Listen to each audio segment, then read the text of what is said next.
camera time! Yeah, just as soon as you hit the water, just to try and make this easier, basically put the mask on just as soon as you hit the water, because, oh god, I hate those fucking things. So, let's see here. We're gonna need the stone mask back. And, of course, a little bit more health, because, you never know. I could have gotten killed or tossed out of here with this next level, but I didn't, because I'm just that awesome.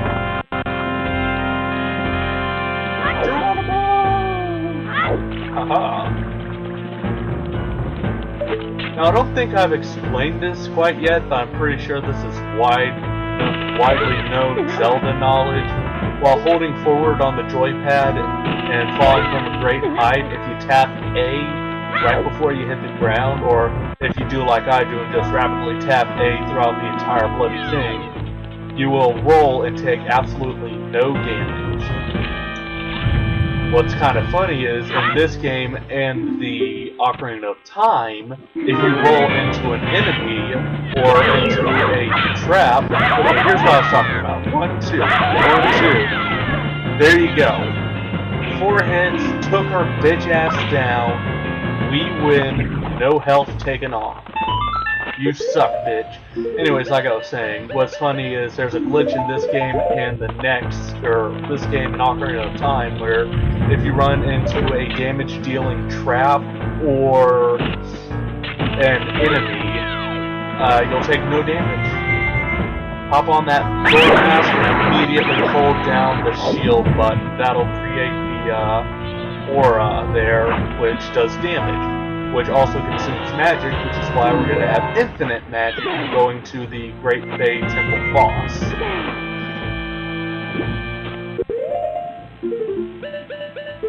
So, back to Stone Mask, 'cause I can.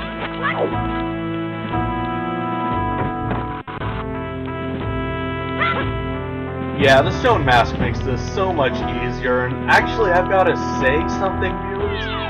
To be honest, I didn't know that you could even use a Stone Mask to evade the gerudos in this area until like 1 year ago when I was watching Nintendo Capri Sun's walkthrough of this. Yes, I just gave a shout out to a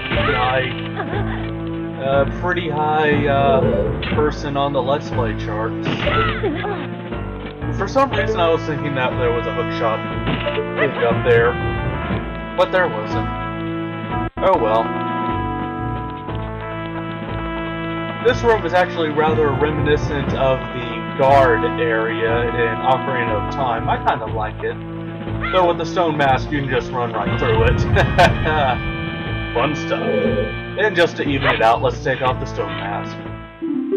Balls. Uh-huh. Blah blah blah. Yeah, you get multiple dialogue depending on how many of them you've defeated.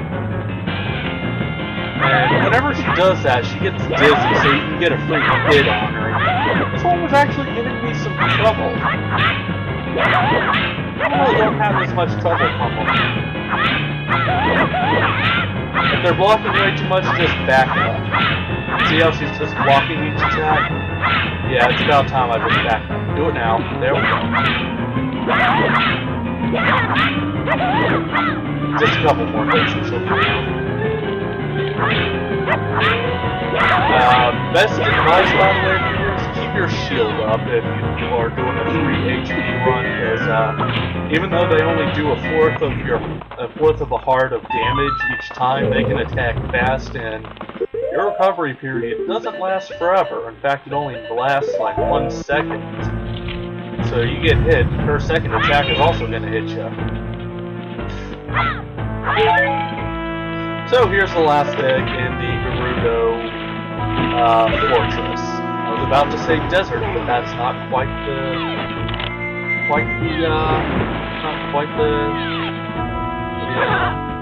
case now, is it?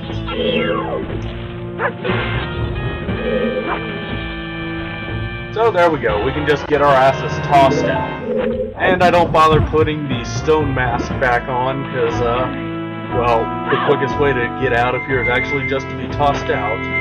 And I decided, since I'm going to be a Zora anyways, to get back to the area, might as well just leave it on. Hey you, toss me.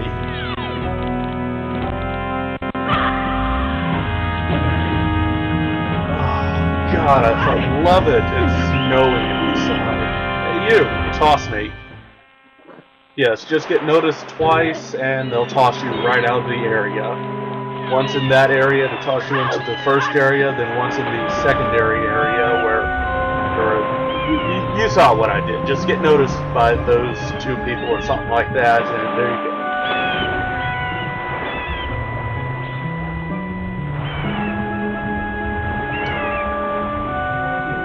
Let me think here.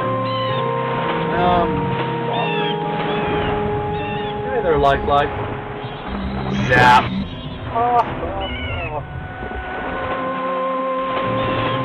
Hey there, Tingle, how you doing? And time to be epic. Nope, not this time around. Now I do a lot of cutting in this set because I had to teleport around to a whole bunch of different places. Now, just for time constraints, I went ahead and just took the Zora mask off so that way I can equip 3 of those, just drop them all in, and swap out what's needed. The Marine Research Laboratory. Woo!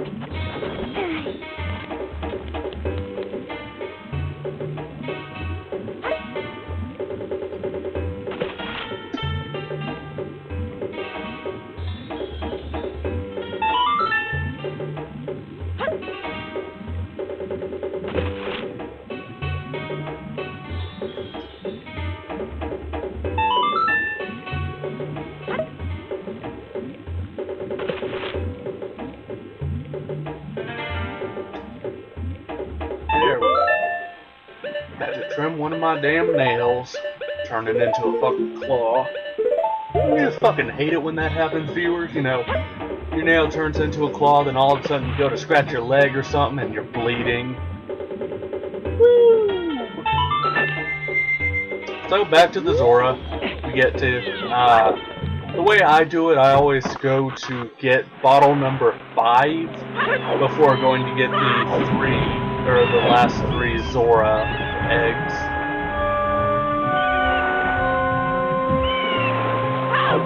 Alright. Don't know why I didn't just teleport over there, but oh well. Bunnyhood is always a good option.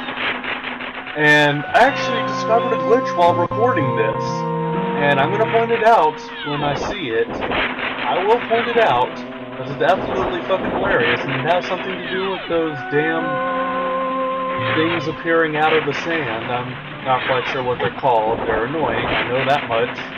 But it is absolutely 100% pure hilarity.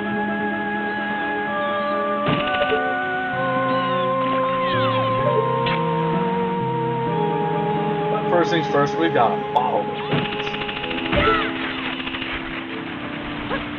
Or I could fail. And this is what I was talking about. Wait for it. You heard? You're doing it wrong. You're doing it wrong. Absolutely hilarious. I have never actually seen that before now. So apparently, if you run along this coast, right along this area, those guys will just kind of spin in place. Over there's a heart piece you can get if you use the ocarina on a scarecrow and then come over here. But yeah, I'm not getting it for obvious reasons.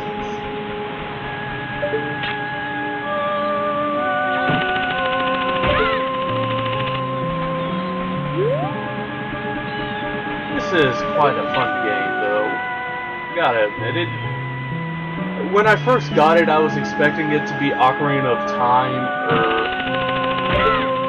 yeah, I was expecting it to be Ocarina of Time, and you can imagine getting, I'm pretty sure you viewers can imagine getting one ring, and it's not what you were expecting that it was supposed to be, like picking up Zelda just because you saw big giant words on the front, Zelda, thinking it's Ocarina of Time, because I didn't know that there were 2 different Zelda games out on the N64 at the time. But yes, needless to say, I got this instead of Ocarina of Time because I didn't know there were 2 Zelda games out. Funny enough, though, when I got it, it was back when the Zelda franchise was basically packaged their collector's edition, or the Nintendo franchise basically packed their collector's edition cartridge as in the color cartridge for Majora's Mask and the gold cartridge for fucking Beaver Town. No. Anyways, for fucking Ocarina of Time in the same packages, so it's basically a random chance if you get the collector's edition or not. And funny enough, the version that I got was the collector's edition. I got lucky. I didn't play it often, considering I was expecting it to be Ocarina of Time, and it wasn't. And the fact that I got up to the Great Bay Coast, or the Great Bay Temple, and couldn't do jack shit because the boss was way too fucking hard. At the time, now I know how to kick its ass easily. Of course, considering I have just 3 hearts to do it, and I'll be getting basically double health, so it only does 1 damage each hit with the double defense. So it'll do 1 heart worth of damage instead of 2. That's still 3 hits I can take, and that's it. Needless to say, I'm going to be coming in with a lot of fairies. A lot of fairies.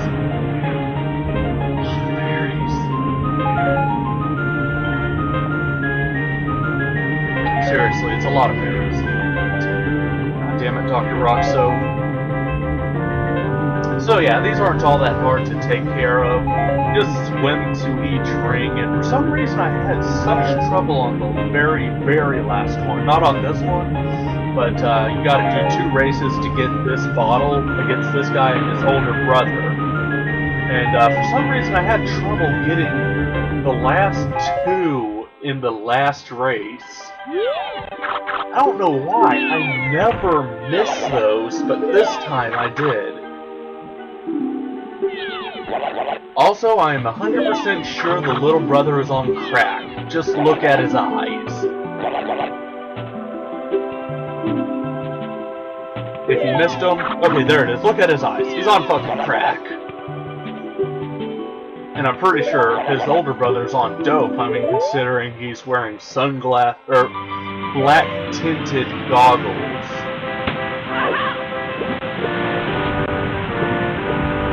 Yeah, the true reason why they don't want to give up their freaking bottles, because that's where they store their drugs.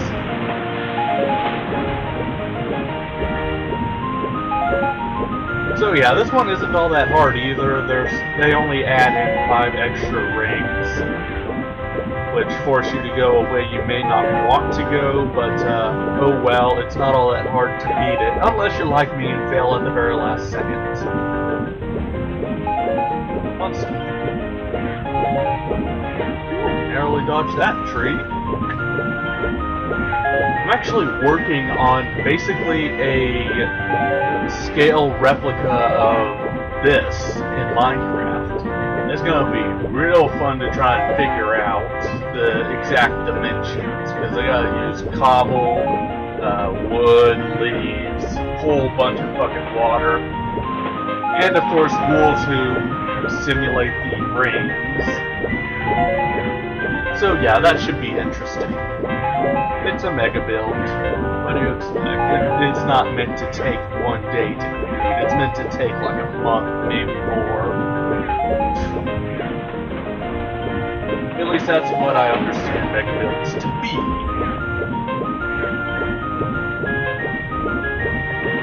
Go through that, and here's where I start failing. Dive down. Okay, let's go. Here we go. 1 last ring up there. Don't jump it.